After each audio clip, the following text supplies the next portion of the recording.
Quelques jours se sont écoulés, chers auditeurs, depuis que derrière ce micro, j'évoquais la scène dépeinte au début du chapitre 24 de l'Évangile selon Matthieu. Les disciples avaient voulu que Jésus admire la beauté du temple récemment construit par le roi Hérode, mais le Seigneur leur avait annoncé sa destruction. Intrigués, ils avaient voulu connaître les circonstances de cette destruction. Mais au-delà de cet événement, Jésus désirait ouvrir leur horizon sur les circonstances précédant son règne ici-bas. Aussi avait-il averti ses disciples du péril de la séduction, l'un des signes prémonitoires de son retour. Puis il a ajouté, Matthieu 24, 6 à 7, « Vous entendez parler de guerre et de bruit de guerre. Gardez-vous d'être troublés, car il faut que ces choses arrivent. Mais ce ne sera pas encore la fin. Une nation s'élèvera contre une nation, et un royaume contre un royaume, et il y aura en divers lieux des famines et des tremblements de terre. » Dans cet entretien avec ses disciples sur le mont des Oliviers, Jésus dresse d'abord un tableau très sombre de l'avenir. Aussi ne soyez pas surpris, chers auditeurs, par l'aspect apparemment sévère de notre étude de Matthieu 24. Bien sûr, nous en arriverons aussi à la perspective réjouissante et glorieuse du retour de notre Sauveur ici-bas. Mais il nous faut évoquer d'abord le contexte dans lequel nous vivons avec ces guerres et ces cataclysmes. De prime abord, il semble que le Seigneur n'annonce rien de nouveau. Il y a toujours eu des conflits entre les hommes et il y a toujours eu des catastrophes naturelles. Pourquoi alors le Seigneur associe-t-il ces événements à l'annonce de son retour ? Une lecture attentive du chapitre 24 de Matthieu nous amène à une constatation d'importance. Le Seigneur fait surtout ressortir la recrudescence et la fréquence de certains phénomènes. Ainsi, la séduction s'amplifiera, l'incrédulité se généralisera, l'iniquité s'accroîtra, l'angoisse deviendra un mal universel, l'indifférence se cristallisera en révolte ouverte contre Dieu. Autrement dit, des faits existants depuis fort longtemps prendront dans les temps de la fin des proportions inquiétantes. Ainsi, que pouvons-nous constater par exemple au sujet des guerres ? C'est pour celle de 1914 à 18 que pour la première fois dans l'histoire, on a employé le qualificatif de guerre mondiale, parce que jamais auparavant, autant de peuples n'avaient été impliqués dans les mêmes opérations militaires, des soldats des 5 continents s'étant donné rendez-vous sur les champs de bataille de l'Europe. Il y eut 20 millions de morts, estima-t-on alors.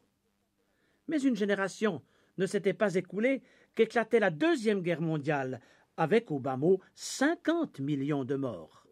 Et, en raison des bombardements aériens, il y eut davantage de victimes civiles que de soldats tombés sur le front. Et que sera-t-elle si elle éclate, la Troisième Guerre mondiale, je vous le demande, avec le spectre des armes nucléaires, chimiques et bactériologiques, s'ajoutant à celui des armes conventionnelles ? Comme pour souligner l'importance de cette prophétie du mont des Oliviers, l'Apocalypse, cet écrit sacré qui, en quelque sorte, couronne le livre de la révélation divine en dévoilant l'avenir, reprend le thème abordé par le Seigneur en Matthieu 24. Il place dans l'histoire contemporaine les signes annonciateurs de son avènement. D'abord la séduction, puis les guerres, et ensuite les famines. Ces signes apparaissent dans l'Apocalypse sous la forme de 3 premiers cavaliers qui montent respectivement des chevaux blancs, roux et noirs. Le cavalier du cheval blanc, Apocalypse 6, 2, qui symbolise la séduction, utilise une monture semblable à celle que Christ enfourchera lors de son retour, selon Apocalypse 19. En effet, en s'incarnant dans les faux Christ, Satan imite tout ce qui est divin. Quant au cavalier du cheval roux, il reçoit le pouvoir d'enlever la paix de la terre afin que les hommes s'égorgent les uns les autres, et une grande épée lui fut donnée. Apocalypse 6, 4. En d'autres termes, la guerre à l'échelle planétaire. Quant au cavalier du cheval noir, il est porteur d'une balance, symbole du rationnement. Et tandis qu'il s'élance vers la terre, le ciel s'écrie « Une mesure de blé pour 1 denier ». Selon la comparaison de plusieurs passages du Nouveau Testament, on pourrait interpréter « une bouchée de pain pour le salaire d'une journée de travail ». La guerre engendre presque toujours le rationnement et la famine. Et lorsque manquent les denrées alimentaires, Le marché noir s'installe, puis c'est la spéculation, le marasme économique et l'inflation, entraînant à leur tour la chute du pouvoir d'achat. Mais il y aura des détresses plus terribles encore. Si, au mont des Oliviers, le Seigneur annonce séduction, guerres et famines, il poursuit en parlant des tremblements de terre. Puis il fait une brève allusion aux martyrs des temps de la fin, allusion à laquelle nous aurons l'occasion de revenir lors d'une prochaine émission. Cependant, toujours dans le cadre de ce même discours, il appartiendra à Luc, le médecin, de citer une parole du Seigneur au sujet des pestes, fléau sur lequel les autres évangélistes ne se sont pas arrêtés. Il y aura de grands tremblements de terre et, en divers lieux, des pestes et des famines. Luc 21, 11. Des pestes. De prime abord, cette expression nous fait penser aux fléaux meurtriers qui ont décimé l'Europe au Moyen Âge. Mais en notre siècle, les pestes ont pris la forme d'autres épidémies non moins redoutables. Des maladies inconnues encore il y a une génération, comme le sida qui défie la science de la médecine, pourtant toujours plus performante.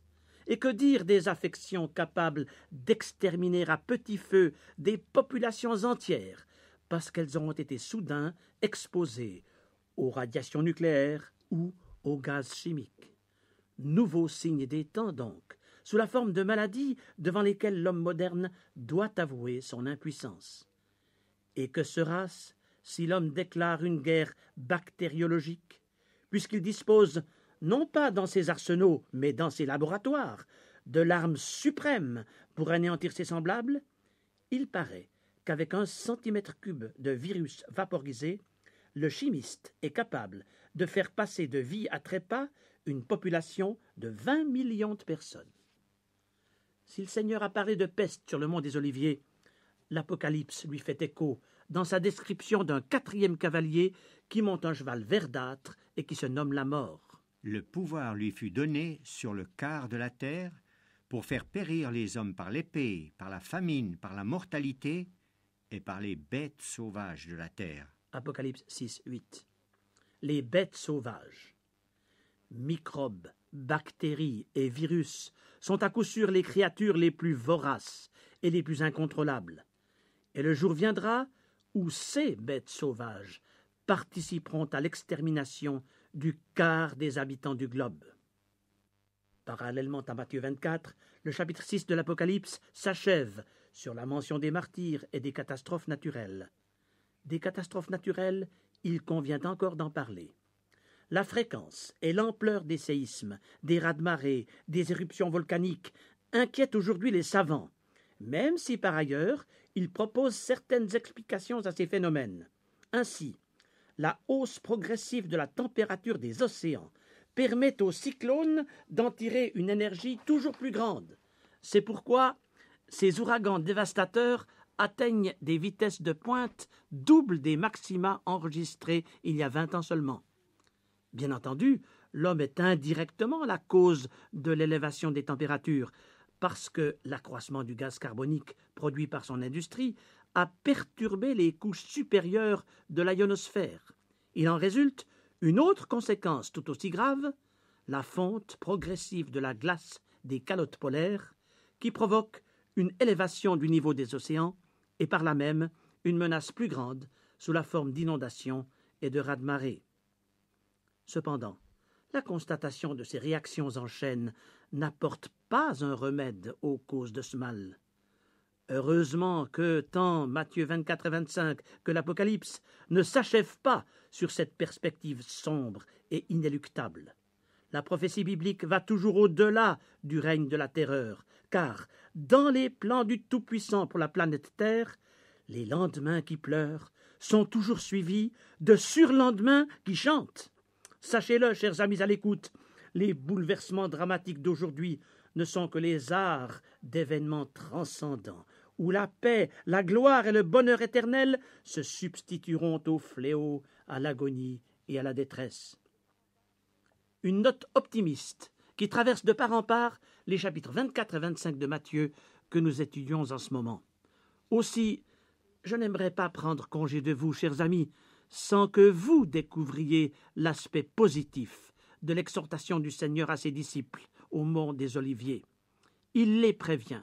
Et par eux, il nous prévient aussi, pour que nous reconnaissions dans le cheminement présent du monde l'accomplissement certain de ses paroles.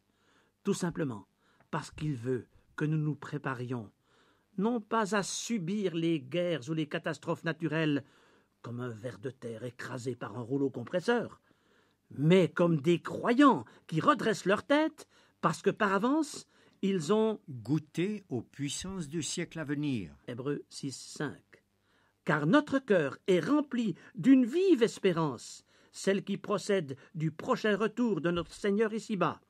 C'est pourquoi Jésus a conclu son discours par ces mots: Quand ces choses commenceront à arriver, redressez-vous et levez vos têtes, parce que votre délivrance approche. Luc 21-28.